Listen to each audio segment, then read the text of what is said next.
바울 사도는 갈라디아 성도들, 갈라디아 사람들을 향하여서 오늘 본문 1절에 어리석다, 어리석도다 갈라디아 사람들아 라고 했습니다. 그리고 3절에도 너희가 어찌 이같이 어리석으냐 같은 말을 반복하고 있습니다. 왜 바울 사도가 갈라디아 교회 성도들에게, 갈라디아 사람들에게 특별하게 공적인 편지를 보내면서 갈라디아 사람들을 향해서 2번씩이나 듣기에 편치도 않는 그들을 향해서 어리석은 사람들이라고 했겠습니까?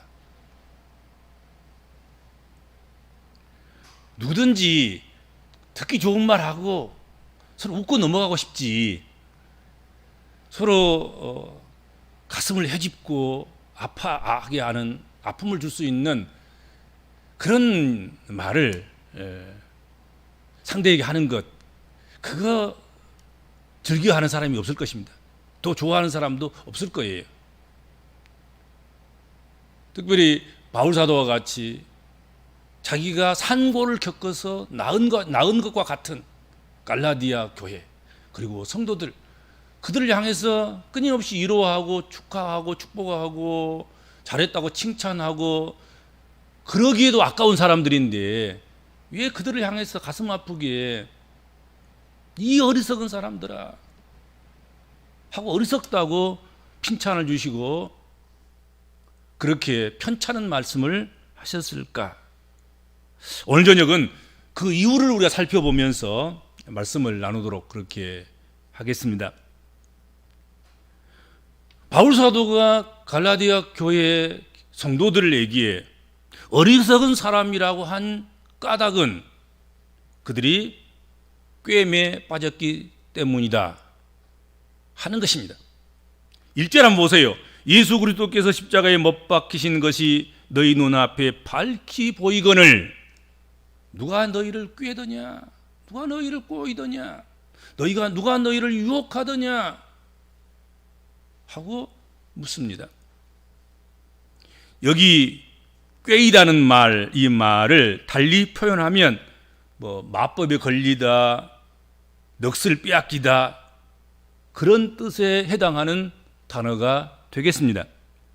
마법에 걸린 것처럼, 넋을 빼앗긴 것처럼, 그렇게 혼을 빼앗겨서, 생각을 빼앗겨서, 미혹에 빠져서 마땅히 할 일을 벗어 던져버리고 하지 않아야 할 일들을 행하는 그런 어리석은 사람이 되었다 하는 것이죠.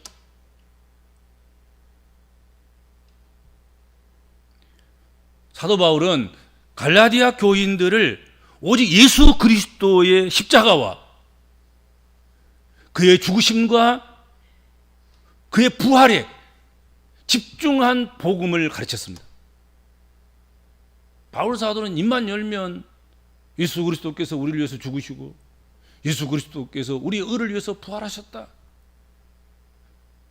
그게 바울 사도의 복음의 핵심이에요.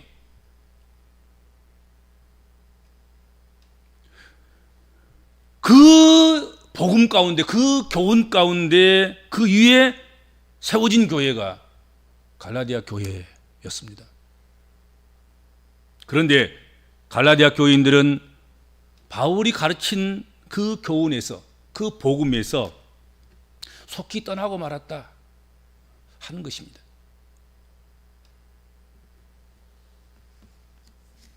그래서 갈라디아 교인은 다른 교훈으로 꼬이는 그 꼬임에 쉽게 넘어갔기 때문에 바울 사도는 그들을 어리석은 사람들이다, 어리석은 그리스도인들이다, 그렇게 표현했습니다. 여러분, 꼬이는 자, 유혹하는 자, 미혹하는 자, 이들도 미운 것이죠. 이들이 미운 것이 사실은 못된 것은 꼬이는 자이죠. 미혹하는 자입니다. 그러나 쉽게 꼬임에 넘어가는 자 역시 문제가 전혀 없는 것은 아닙니다. 그렇죠? 왜 꼬이는 자를 허락해가지고 미혹하는 자를 즉시 처리하지 아니하셔서 우리를 미혹하게 해서 우리가 미혹을 당하게 했습니까? 그건 어떻게 보면 하나님 책임 아닙니까? 그 가르치는 선생님 탓 아니십니까? 이렇게 할 수도 있지요. 그러나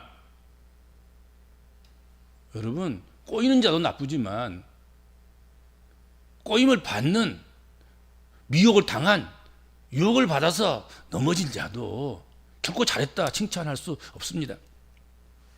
지금도 꼬이는 자는 도처에 넘쳐나고 있습니다.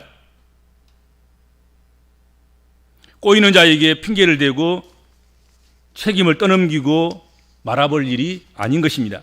우리 스스로가 유혹에 넘어가지 않도록, 꼬임에 빠지지 않도록 그렇게 주의해야 될 것이다 하는 것이죠. 자기를 지켜야 되는 것입니다. 우리는 자기를 지킬 책임과 의무가 있습니다. 그렇죠? 갈라디아 사람들은 예수 그리스도께서 십자가에 못 박혀서 죽으셨다는 그 사실을 분명히 알면서도 또다시 율법의 행위를 강조하는 이들의 유혹에 넘어가 버리고 말았습니다. 바울 사도는 마치 어린아이를 그림 공부시키듯이 예수 그리스도의 십자가의 죽으심을 눈에다 그냥 박아 죽으신 거예요. 눈만 뜨면 예수 그리스도의 십자가, 예수 그리스도의 우리를 속량하기 위해서 죽으심, 그리고 죽으셨다가 다시 살아나셨다, 이것을 그냥 눈에 아린거리도록 귀에 못이 박히도록 그렇게 심었단 말이죠. 눈에 심고 귀에 심어 놓았습니다. 그래서 언제나 눈에 밝히 보이도록 그렇게 가르치고 교훈했습니다. 그럼에도 불구하고 갈라디아 교인들은 갈라디아에 가만히 슬그머니 들어온 율법적인 그리스도인들에 의해서 행위로 말미암은 의에 다시 빠지는 일이 발생하게 됐습니다.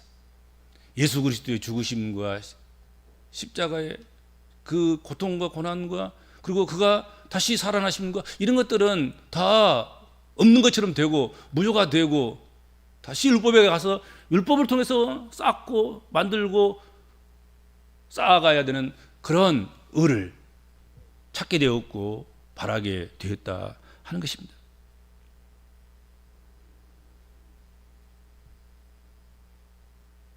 우리 복음적인 그리스도인들은 우리의 육체나 우리 인간의 노력을 의지하는 것이 아니라 우리의 죄를 위해서 죽어주신, 우리 때문에 죄를 짊어지신, 그래서 십자가에 달리신, 그래서 죽으신 그리스도를 바라보고 믿는 것, 그것이 우리의 의고 우리의 자랑거리고 우리가 그것을 통해서 구원 얻고 영생을 얻는다는 것, 그것을 믿는 자이고 그것을 소망하는 자들이 바로 오늘 복음적인 그리스도인이다 하는 것이죠. 종교개혁자 마틴 루터는 매일 아침 일어나자마자 하나님이 나를 받아들이셨다, 이 말을 되새기면서 하루를 시작했다 그래요.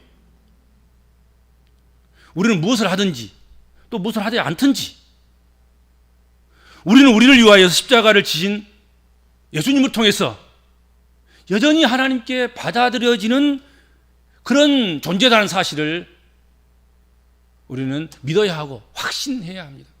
원래 우리는 받아들여진 것입니다. 예수 그리스도의 십자가를 통해서, 예수 그리스도의 부활을 통해서 아버지 하나님 앞에서 우리는 구원받은 자로, 하나님의 자녀로, 영생 얻는 자로 받아들여진 자이다 하는 거지요. 그리스도인의 삶은 십자가에 못 박히신 그리스도를 바라보고 믿음으로 시작됩니다. 그리고 십자가에 못 박히신 그리스도를 믿음으로서만 그 삶은 지탱되고 지속되고 유지되는 것입니다. 다른 어떤 것도 십자가에 못 박히신 예수 그리스도를 대신할 수는 없습니다. 종결이에요, 종결. 구약의 그 어떤 것들도, 이후의 어떤 것들도 예수 그리스도께서 오셔서 십자가를 지시고 죽으신 것, 그것을 대신할 수 없고 거기에 더할 수 없습니다. 우리는 십자가가 종결인 줄 알고, 그리고 그의 부활이 종결인 줄 알고 거기다 뭘 더하거나 더 빼거나 그래서는 안 되는 것입니다.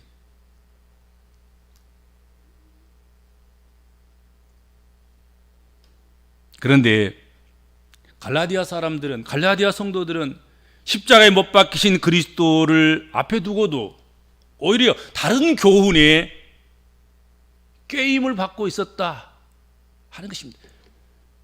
이미 지나가 버린 이전의 것, 율법을 가지고 와서 율법에 힘쓰므로 의를 이루려고 하고, 그리고 이후에 불안한 삶을 어떻게 달랠 것인가, 그것을 십자가가 아닌, 부활이 아닌 인간적인 관계나 육체적인 그런 것들이나 뭐 이런 것들을 통해서 얻어보려고 하는 그런 인간의 노력을 더하려고 하는 그런 수고를 한 거지요.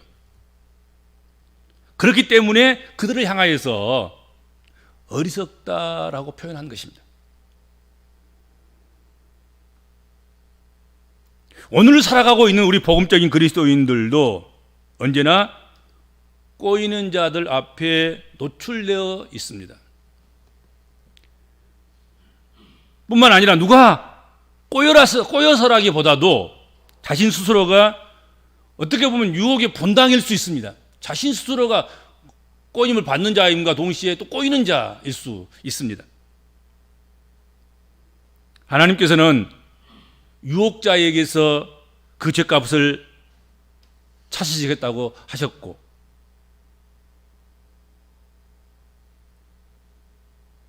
뿐만 아니라 유혹에 넘어가는 자도 죄 없다고 하지 않겠다 하셨습니다.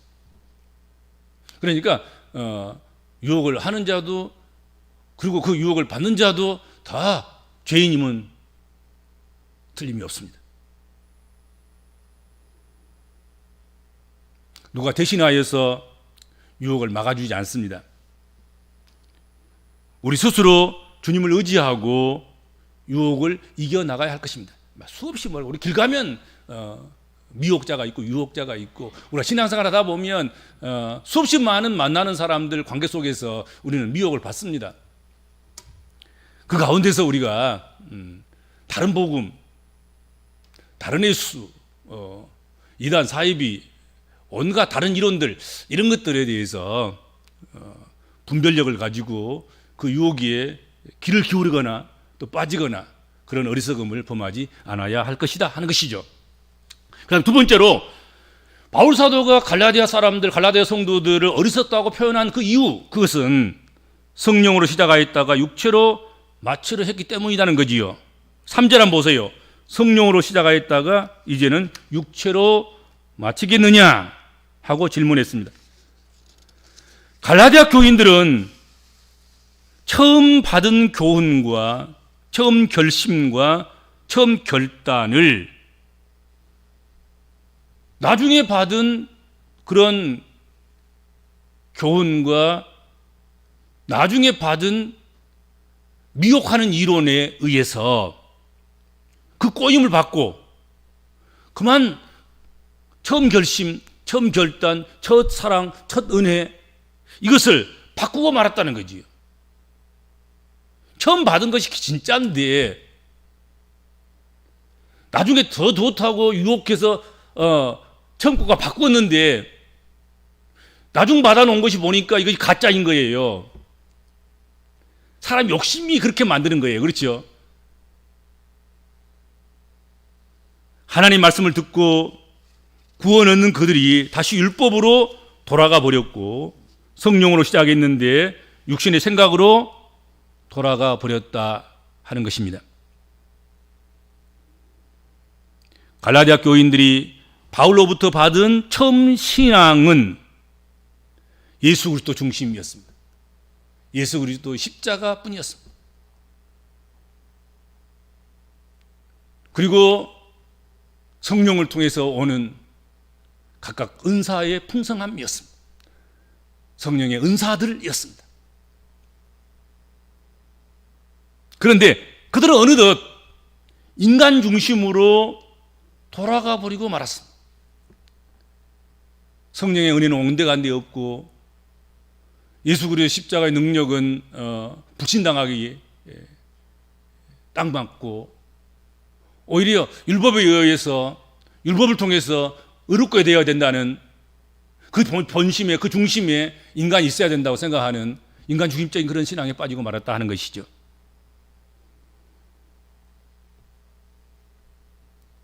우리 신앙생활은 우리 복음적인 그리스도인들의 신앙생활은 처음 예수를 믿기로 작정할 때 그때부터 주님이 다시 오시는 그날까지 변함없이 그리스도 예수의 말씀과 그의 죽으심과 그의 부활을 벗어나면 안 됩니다. 그게 울타리예요, 사실은요. 울타리 아니겠습니까? 예수 그리스도의 말씀하신 그 복음. 예수 그리스도께서 그 말씀대로 오셨다가 죽으신 것, 그리고 그가 말씀대로 부활하신 것, 그리고 다시 오실 것, 이것이 복음의 진수인 것입니다. 이게 복음의 정수인 것이죠. 복음의 본질인 것입니다. 이걸 놓치면 안 되는 것입니다. 그리고 끊임없는 처음 신앙, 그리스도의 첫사랑을 잃어버리지 않도록 늘 회복 운동을 계속해야 됩니다. 그렇죠? 우리가 귀를 씻고 눈을 씻어내고 자꾸 어둡게 하려고 하는 마음을 씻어내고, 그렇게 해서 오히려 날마다 처음 받았던 은혜, 처음 세워졌던 그런 기본적인 그리스도를 중심한 그런 믿음, 신앙, 이것을 더럽혀지지 않도록, 희미해지지 않도록 자꾸 복원하고 복구하고 새롭게 하고 회복하고 그렇게 해야 한다 하는 것입니다. 자칫 잘못하면 오늘 본문 말씀처럼 성령으로 시작했다가 육체로 맞춰버리는 그런 그리스도인이 될 수도 있습니다. 처음에는 진짜로 시작했다가 나중에 가짜가 되어버리는 그런 사람이 될 수도 있습니다.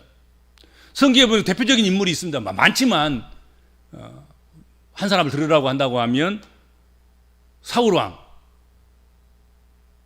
사울왕은 처음은 얼마나 겸손했습니까? 그리고 그에 대한 평가가 얼마나 칭찬 일색입니까? 성경을 보면 참 아름답게 표현되지 않습니까?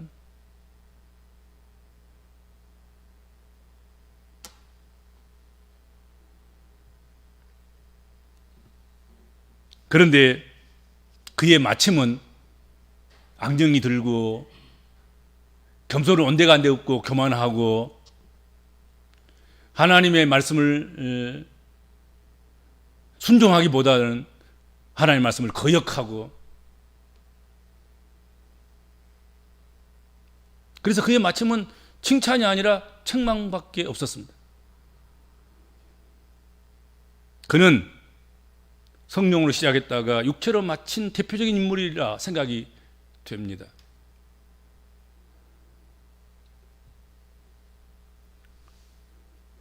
우리는 매일매일 광고의 홍수 속에서 살고 있습니다. 우리가 앱을 하나 이렇게 깔고 또 공유하고 또 앱을 실행하고 그런 가운데서도 광고가 들어가지 않으면, 광고가 안 되면 앱이 열리질 않아요. 앱이 깔리지도 않고. 그렇죠? 아마 교회도 아마도 100번 이상 조회수가 넘어가면 다른 사람이 볼 때 우리 교회에서 설교하는 이것들도 광고가 붙을 거예요, 아마도. 근데 기껏 선하게 살아라 광고했는데, 설교했는데 광고가 딱 붙기를, 악을 행하는 무슨 악마적인 것이 광고가 딱 붙는다고 하면 이건 설교를 해놓고 나머지 그 밑에 붙는 짧은 그 광고가 설교를 다 망쳐버리는 그런 결과를 초래하지 않을까, 뭐 그런 안타까움도 있어요. 그렇죠? 우리는 광고의 홍수 속에 살고 있습니다. 그래요. 그래서 전혀 어떤 상품을 살 생각이 없었는데, 또 평소에 이야기할 때 나는 그런 상품 싫어, 그런 상품은 필요 없어, 그런 상품들은 내가 소비하지 않을 거야, 그렇게 큰 소리 쳤다가도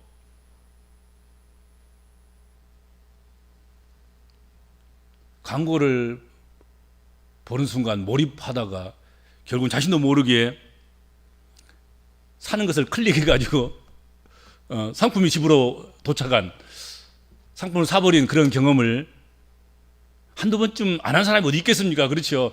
다 사고 싶은 것만, 현실적인 것만, 꼭 필요한 것만 사는 것이 아니라 어쩔 때는 미혹을 받아서 필요 없는 상품을 사다 놓고 그리고 한 번도 사용하지 못하고 라벨도 안 뜯어진 그런 상태로 결국은 버려지는 그런 경우도 없지 않아 있습니다. 여러분, 헌옷집에 헌옷 버리는 곳에 가보면 라벨 붙은 것이 많아요. 새 상품 아주 한번 라벨을 뜯어지지도 뜻도 않은 거야. 지금 그대로 그냥 버리는 그대로. 그런데 어찌 상품의 광고뿐이겠습니까? 신앙에 대한 각종 유혹과 PR과 꼬임이 참 세상에는 많습니다. 이런 가운데 오늘 말씀을 우리가 깊이 생각하고 어떤 신앙의 유혹도, 종교적인 유혹에도 강한 그리스도인들이 되어야 되겠다 하는 것입니다. 기초적인 신앙이 잘 돼야 돼요. 이게 잘못되어 있으면 안 돼요. 이리 흔들고 저리 흔들리고 그러면 안 되지요. 처음 시작할 때 확실한 것을 끝까지 붙잡고 변하지 않는, 미혹당하지 않는 그런 그리스도인들이 되어야 될 것이다 하는 것입니다. 그래서 이랬다 저랬다 했으면 안 되는 거죠. 그죠? 지속적이고 변하지 않고 처음 붙잡을 때 심사숙고해야 돼요. 따져보고 물어보고 피터지게 분석하고, 그래서 이것이다 그러면 잡고 다시는 잡았으면 놓지를 말아야 돼. 그렇죠. 몇 번 바꾸고 나면 진짜 처음보다 형편없는 거 붙잡고 나중에는 후회하고 그러더라고요. 나보고 대부분 보면은 몇 번 바꾸다 보면 결국 나중에는 쓸모없는 속 끓고 나가서 썩은 사과 한 상자 바꿔가지고 오는 그런 어리석은 농부처럼 그렇게 될 가능성이 많아요. 세상이 그렇습니다. 그다음에 마지막으로 바울 사도가 갈라디아 성도들에게 어리석다고 말씀하고 있는 것은 많은 괴로움을 받은 그것들이 헛되게 되었기 때문이다 하는 것입니다. 4절 한번 보세요. 너희가 이같이 많은 괴로움을 헛되이 받았느냐? 과연 헛되냐? 하고 질문했습니다. 여기서 괴로움을 받았다, 이 말을 원문으로 찾아가 보면 파스코우, 이 말은 괴로움을 받다는 뜻이 아니라 경험하다는 뜻입니다. 경험한다. 너의 많은 경험이 헛된 것이냐? 너희가 많은 받은 그 경험들이 다 값없는 것이냐? 헛되더냐? 하는 것입니다.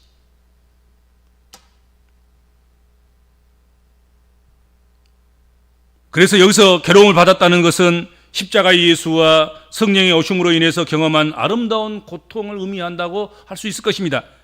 그러니까 이 말은 너희가 십자가에 못 박히신 예수 그리스도를 믿고 받은 온갖 그런 은혜의 경험들, 성령 안에서 받은 온갖 그런 놀라운 능력과 그 경험들, 또 성품과 열매들, 이런 것들, 이것이 다 헛된 것들이냐? 그렇게 이야기할 수 있겠다 하는 것이죠. 우리는 예수 믿고 성령의 역사를 통해서 온갖 영적 경험들을 누리고 살아왔습니다. 그리고 앞으로도 그렇게 살아갈 것입니다. 우리가 받은 경험들은 그 어떤 것 하나도 헛되지 않는 것이 없습니다, 여러분. 또 필요치 않는 것이 없습니다. 우리가 예수 안에 살아갈 때, 우리가 죽고 예수가 우리 안에 살아가는데, 그런 우리들에게 헛된 경험을 주실 이유가 없습니다.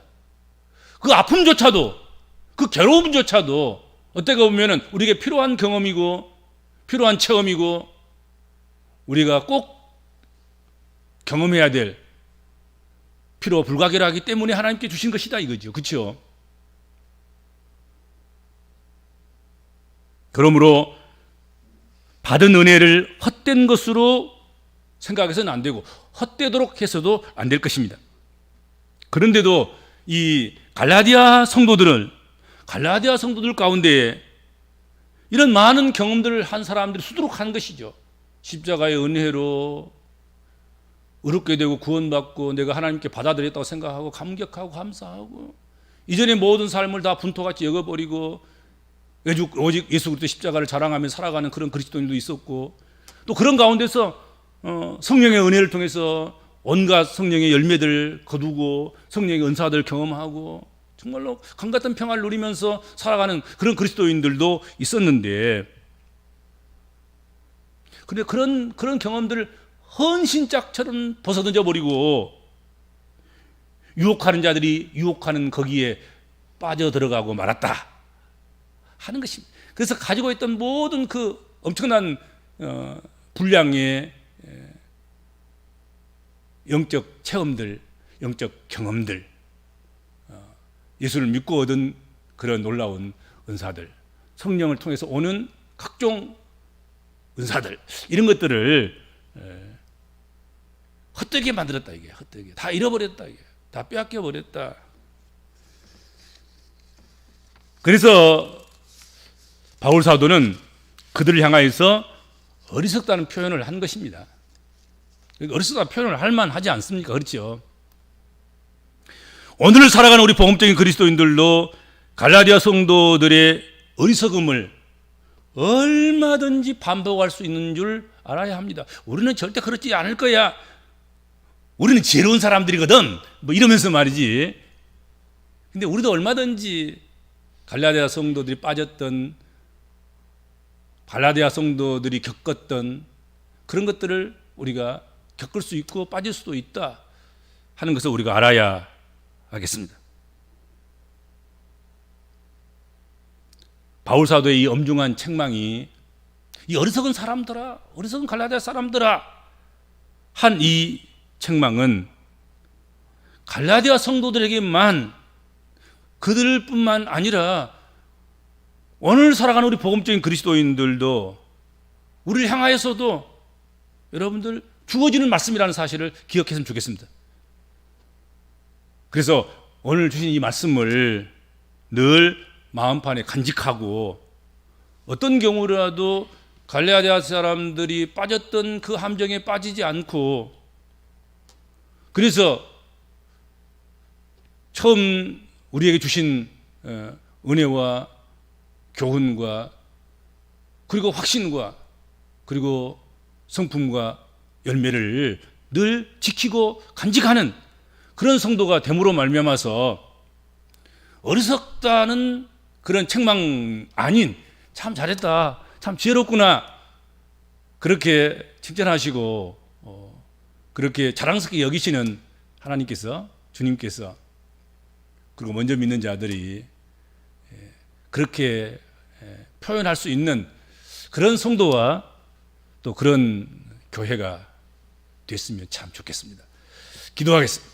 주님 은혜를 감사합니다.